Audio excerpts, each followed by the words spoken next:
Oh, hi there, Chandra Easton here from StarAstrologyHealing.com, speaking to you today in my series of talks on this ancient land. I'm travelling through the top end of Australia, that's the top part of the Northern Territory, and this is a talk about some of the waterfalls, watercourses that I've visited, having come from the desert a few weeks ago. It's beautiful to be in the lush tropics. Yes, so these waterfalls were a mixture of ones from Nitmaluk and then on into Litchfield. Yes, so the Leylin Falls, also known as the Edith Falls, they're in the northern part of Nitmaluk National Park, part of the southern part of Kakadu. This is the land of the Jawan people, and very beautiful it is. I find it a little funny to see the signs. It says it's very low crocodile risk, meaning that it's very unlikely that the saltwater crocodiles, the estuarine crocodiles, will make their way but into these watercourses. Very unlikely, but there's no guarantee.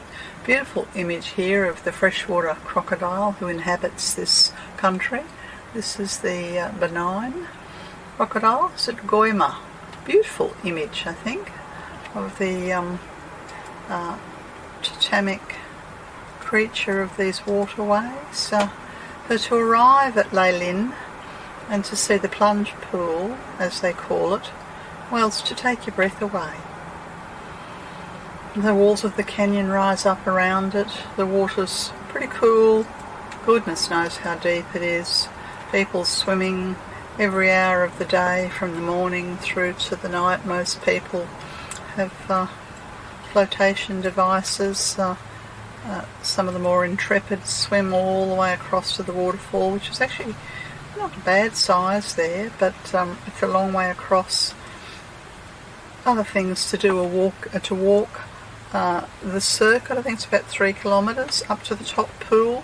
Well, this is a beautiful walk through the across the top of the escarpment, and when you get up to the top pool, well, it's a water wonderland, and many people just spending idyllic hours in the water and the sun and the healing environment of the rocks and the greenness of nature up here in the top pool.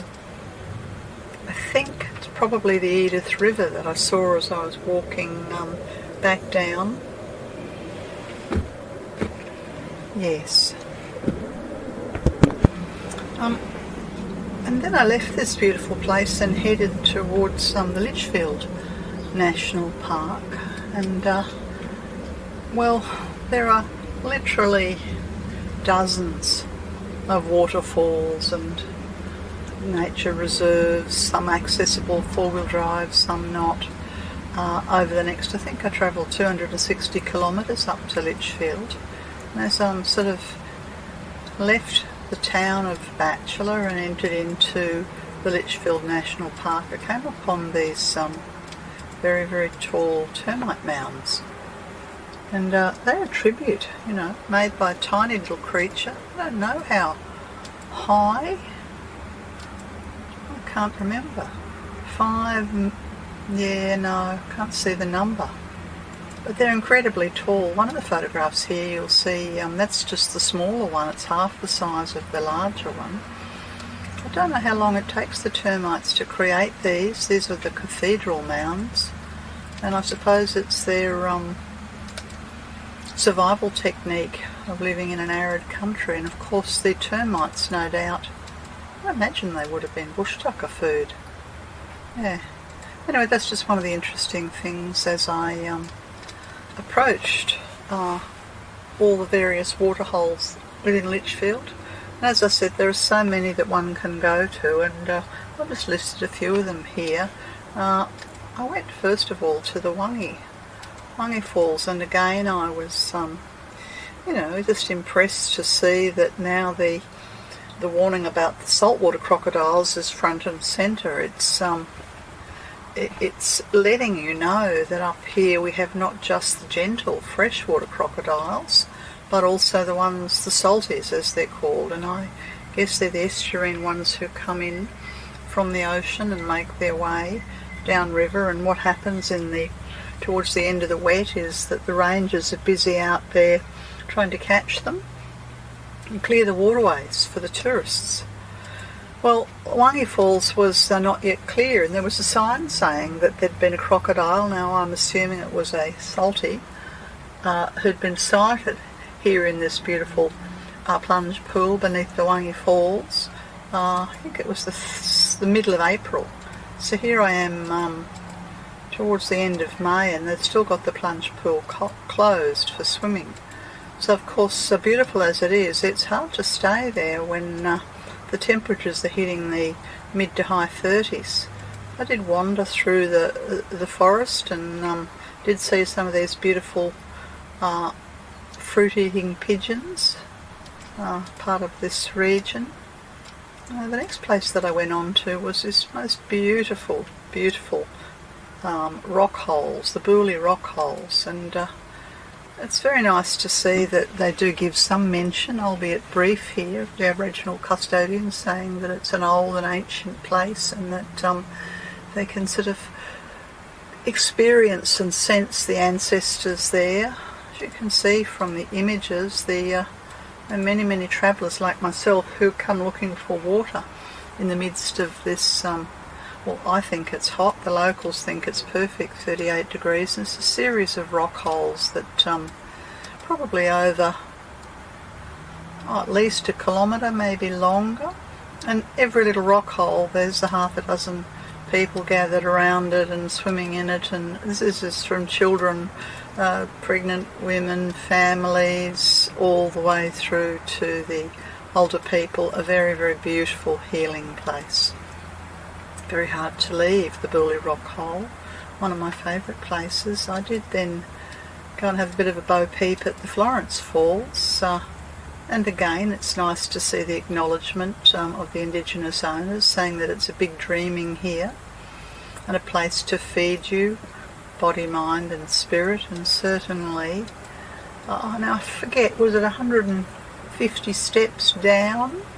That means 150 steps up. I think by the time I got there it was late in the afternoon, 4 o'clock, and I didn't have the puff really to go all the way down and all the way up, but this is incredibly beautiful healing environment and a place free of the crocodiles for swimming.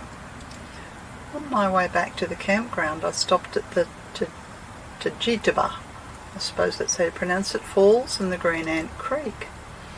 And I laugh because I have encountered these green ants in my travels. Curiously, they were, I brought a couple of dozen of them into the caravan by accident. I run a long Ethernet cord for my internet out to my modem, and unbeknownst to me they found this quite fascinating, and I was gathering it up one evening in the dark and threw it in the caravan window only to discover that there were, I don't know, a few dozen of these green ants. They're quite beautiful, but yes, they will sting.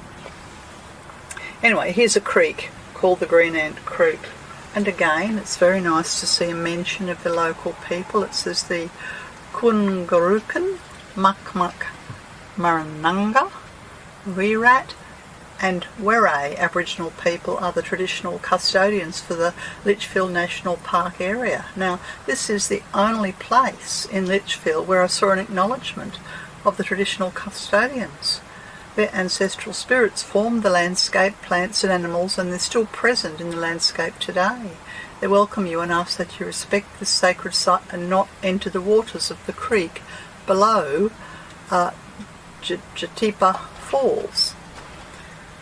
Now, the walk to Jatipa Falls was, I think it was 4 kilometres over a pretty rough track to get to this incredible place. Late in the afternoon, didn't go there, just thought I'd show it to you.